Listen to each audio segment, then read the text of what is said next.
Hello, are you a healthcare practitioner overwhelmed by the tech required to stay HIPAA compliant in 2026? Today, we're cutting through the noise. We're breaking down the absolute foundational basics: email, document collaboration, and your website. And then we're going to show you the next level additions that can truly modernize your practice. We're going back to basics today. Stay tuned.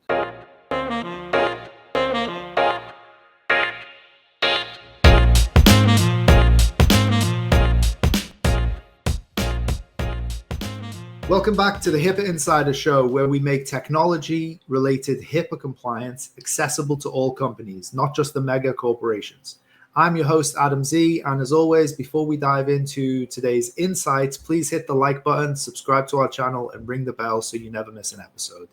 Today, we have a great show lined up. We're going back to basics and organizing the key HIPAA-compliant tools that practitioners need in 2026. And we're going to organize them into two main buckets: the absolute basics you need to operate, and then the next level additions to scale your business securely. Joining me to break all this down is Gil Vidals, CEO and founder of HIPAA Vault. Welcome, Gil. Thanks, Adam. It's great to be here. I love this framework, by the way, the basics versus next level. So many small to mid-sized practices feel that HIPAA compliance requires confusing, chunky software from day one. But the reality is that you can build a highly secure, compliant foundation using familiar tools, and then added capabilities as your practice grows. So this will be a good episode, I think. Yeah, I agree. Let's start with the first essential basic: email. Right? Everyone knows what email is. Everyone uses email. It's a communications hub of every business. And a lot of practitioners ask, can I just use Gmail for my practice? So Gil, can you explain how a practice can legally, securely, safely use Google Workspace and Gmail for protected health information? Sure. So first, let's clarify, Adam. A lot of people want to use their gmail.com box that they're so popular, everybody has one, but that's a problem because that particular free plan does not provide signing a signed BAA, which is a requirement for HIPAA compliance. So again, with the free version, no one's going to sign a BAA. So what does that mean? Well, you need to get a paid Google Workspace plan, and then you'll have a real email address that ends in the name of your business.com. So for those of you that may have forgotten about it or just need a little refresher, the BAA is a legally binding contract that's required by HIPAA that states that the vendor, in this case Google, agrees to safeguard your PHI according to HIPAA standards. So once you have the BAA signed, in the Google Admin Console, services like Gmail, Google Drive, Google Docs become part of your compliant ecosystem. But it is a shared responsibility. Signing the BAA is just the first step. Proper configuration of the Google Workspace accounts is also required to be fully compliant with HIPAA standards. This means that administrators or an administrator must actively enforce two-factor authentication for all users and set up robust password policies and manage strict access controls to ensure the data is truly secure. Yeah, that makes a lot of sense. So the BAA covers the vendor, but the practice has to lock the front door, right? So moving on to the second of the basic tool bucket is Google Workspace, and this kind of ties in to Gmail because Gmail comes with Google Workspace products. Depending on the plan you have, you might have some of them, you might not. But in general, let's group these and call them Google collaboration tools or workspace tools. Gil, what can you share about that? Is it a similar situation when it comes to using them in a HIPAA compliant manner? Well, the workspace license from Google does cover a variety of tools that they have. So once the BA is in place, then you're going to be your services you're going to use from Google, including Google Docs, which includes the spreadsheets, the Google Docs that people use, and the other services in Workspace will be considered HIPAA compliant. But as you said earlier, Adam, they have to be we have to be concerned to make sure that they're configured properly to be HIPAA compliant. So there's always a lot. There's a lot you can do within Google. And I know that a lot of people just log in, use Google, they don't think about it, but there's an admin area behind the scenes of Google. It's located at admin.google.com. A lot of you might want to try while you're listening to this podcast and then see if you could log in. That'll open up a whole world to you that has security tabs and browser tabs, and it's very extensive. In fact, people get certified. You can take a test to get certified Google Workspace Administrator. So I mean, it's very extensive. So that whole thing, that whole world has to be configured properly behind the scenes to make it so that you could use these tools in a safe and compliant manner.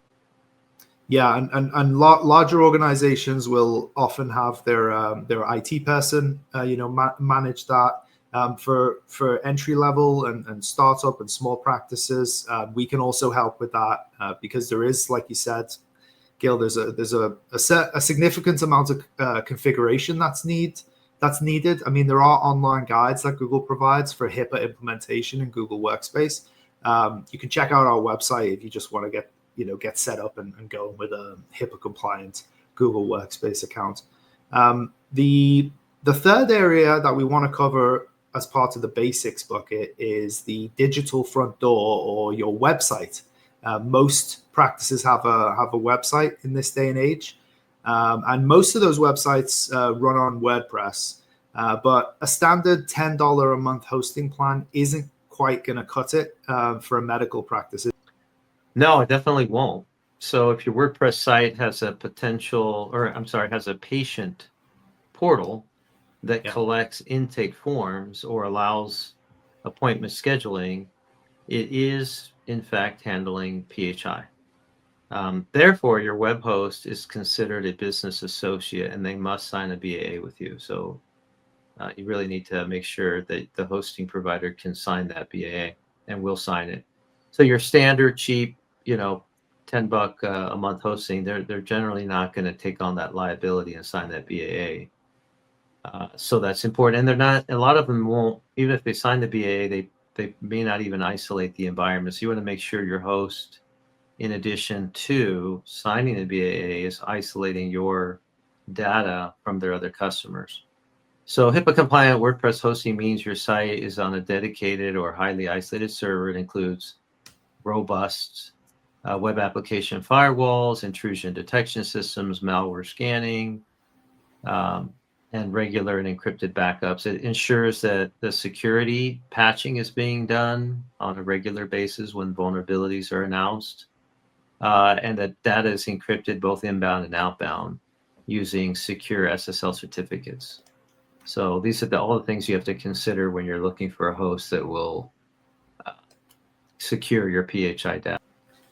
Okay, so we've covered the basics there: highly configured workspace, email, and secure HIPAA-compliant WordPress website. Let's move on to the next category, which we're calling the next level editions.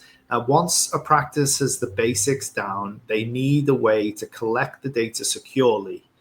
In 2026, patients expect digital intake as part of the digital presence. How do we do that compliantly, Gil? Yeah, first let me just say, Adam, I went to the doctor recently, and instead of handing me that traditional clipboard with a pencil, they gave me a Apple iPad. And I'm starting to see that more and more and more, right? We're finally doing away with the paper and pen and replacing it with these iPads. So the traditional contact form, doesn't necessarily encrypt the data. So the forms that you're filling out at the doctor's office, you don't really know when you're there. I didn't know when I was at this doctor's office. When I hit submit, that's where the things get interesting. When you hit submit, you want that data that I typed in when I was at that doctor's office, I want it to be stored in a database, encrypted. And most of the forms that you find on websites through WordPress or any other means, they'll take the form and they'll save it, but they're not going to encrypt it. So that's a really important point. So I just want to highlight that. And I think that that's something that has kind of gotten lost between the cracks, because you might say, well, my website is HIPAA compliant, and that might be true, but the form contained within your site also needs to be HIPAA compliant. And that a big part of that, of course, is encrypting the data in the database when they hit the submit button.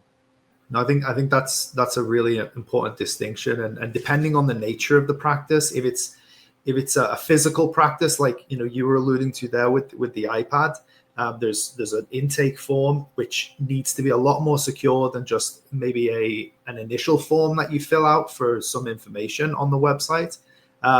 If your practice is a 100% remote practice, maybe like a therapy where it's online therapy, then you're probably going to have to think about forms at an earlier stage in the business cycle, because everything is going to be submitted online. So that's a huge upgrade from the old, clipboard and paper method. But let's talk about our final next level edition, which is SFTP, Gil. And I know we've been doing a lot of work on SFTP with a lot of our clients recently. What if a practice needs to send large files like X-rays or MRIs, or even massive billing databases to a third-party billing provider? So in that case, standard email attachments aren't going to work for like a file that's gigabytes in size. So how does SFTP step in there, and what are the use cases? Yeah, so that you're right. That's where HIPAA SFTP comes in, and SFTP stands for Secure File Transfer Protocol. It's a technology that's been around for a long time, but it remains one of the absolute first choices for a lot of companies that are processing medical data. And when you use a HIPAA compliant SFTP service, essentially what you're doing is setting up a encrypted pipeline that connects between, say, the administrator's computer and the server where you want to store the data. And that's why this is a next level addition compared to consumer file sharing, because consumer links lack the necessary audit trails required by HIPAA. So an SFTP, a HIPAA SFTP server, is going to be logging who's coming in, who's sending files, and that's important. That audit logging is a mandatory requirement for HIPAA security rules, to abide by those rules. And by the way, SFTP can be fully automated for things like nightly database backup, which is also important to make sure that encrypted data is backed up as well for your patients. Okay, so to recap the toolkit for 2026 for practices, so we've got the basics, like Google Workspace with a signed business associate agreement and two-factor authentication enabled for email. We've got HIPAA compliant WordPress hosting to securely lock down your website. And then for the next level, secure HIPAA forms to safely digitize your patient intake, and HIPAA SFTP, transferring and auditing large medical files. Gil, does that sum it up well? Any final thoughts for the practitioners listening today as they build out their tech stacks for HIPAA? Yeah, I think it's good to remember that the HIPAA compliance is not really a one and done thing that you can hit a magic button and it's all done. It has to do with the culture, the online or the ongoing culture within your practice. So these tools that we're talking about, they're fantastic, and we provide them, but they're only as effective as the people using them, right? They have to be used in the right way. So you have to make sure your team understand why these protocols are in place. And technology is the enabler for sure, but your people are truly the firewall. They're the ones that are at the front lines using these tools. So I think that's an important distinction. Yeah, I love that. Technology is the enabler. Your people are the firewall. Thank you so much for your insights today, Gil. Yeah, always a pleasure, Adam. And thank you to our audience for tuning in. If you found this episode helpful, give us a thumbs up, share it with a colleague, and don't forget to subscribe to the HIPAA Insider Show for more actionable insights and advice on navigating healthcare security. If you need help setting up any of the basic or next level components that we discussed today, reach out to an expert at HIPAAvault.com to make sure your configurations are locked down tight. Until next time, stay secure and stay compliant.